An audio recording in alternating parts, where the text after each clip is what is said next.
the White Book, a Korean novelist wanders the city of Warsaw, haunted by her family's loss, and by her country's inability to mourn its own losses. The White Book by Kang, The Vegetarian, and Human Acts introduced English-language readers to the explosive fiction of the South Korean writer Kang. Although her new novel, The White Book, occupies a somewhat quieter register, it too is formally daring, emotionally devastating and deeply political. Its relative smallness of scale, a scant 157 pages, cut to fit in the palm of the hand, is deceptive, itself the mark of a supremely confident writer.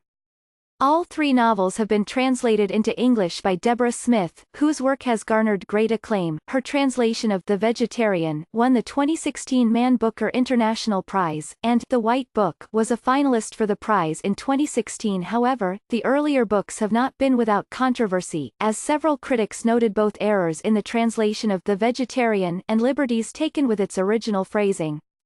The parameters of a translator's task are by no means fixed, and can range from word-for-word renderings. One thinks of Nabokov's famously literal, and famously controversial, translation of Eugene Onegin to something more akin to interpretation. It's fair to say that Smith's previous translations of Kang's fiction veer toward the interpretive. In an interview, she has described faithfulness as an outmoded, misleading and unhelpful concept when it comes to translation. Numerous articles have been published about this dispute, and some have argued that the amplified register of Smith's work, the addition of copious adjectives and embellishments, successfully rendered Kang's fiction more palatable to a Western readership. Whether a more conventionally faithful translation would have won Kang the international audience she now enjoys is a moot point. But the controversy raises a pertinent question, whether the task of translation is simply to bridge the divide between cultures or to somehow also represent that divide. This question is also germane to The White Book, which is narrated by a South Korean writer newly arrived in Warsaw. The narrator travels through a cityscape that bears visible traces of World War II, the boundaries that separate old from new, the seams bearing witness to destruction, lie conspicuously exposed. It was on that day, as I walked through the park, that she first came into my mind, that she is the narrator's older sister, who died less than 2 hours into life. They lay there on the kitchen floor, my mother on her side with the dead baby clutched to her chest, feeling the cold gradually enter into the flesh, sinking through to the bone. The confluence of the resurrected city and the lost sister becomes the through line for a novel told in flashes and fragments, as an act of memory and incantation. Smith's rendering of The White Book cannot be accused of prolixity.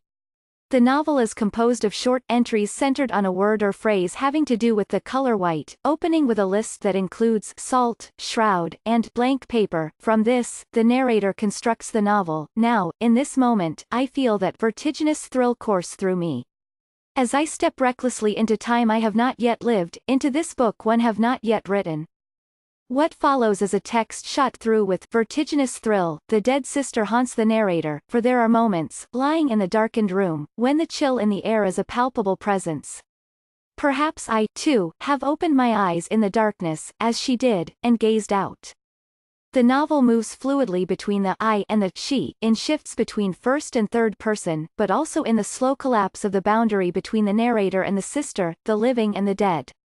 This culminates in the forging of an alternate history of the sister's birth, and yet, before dawn, when the first milk finally came from her mother's breasts and she pressed her nipple between the tiny lips, she found that, despite everything, the baby was still breathing.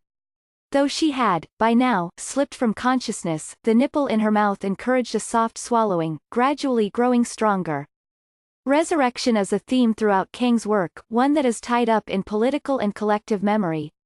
In Human Acts, a writer observes an illegal police raid on a group of activists.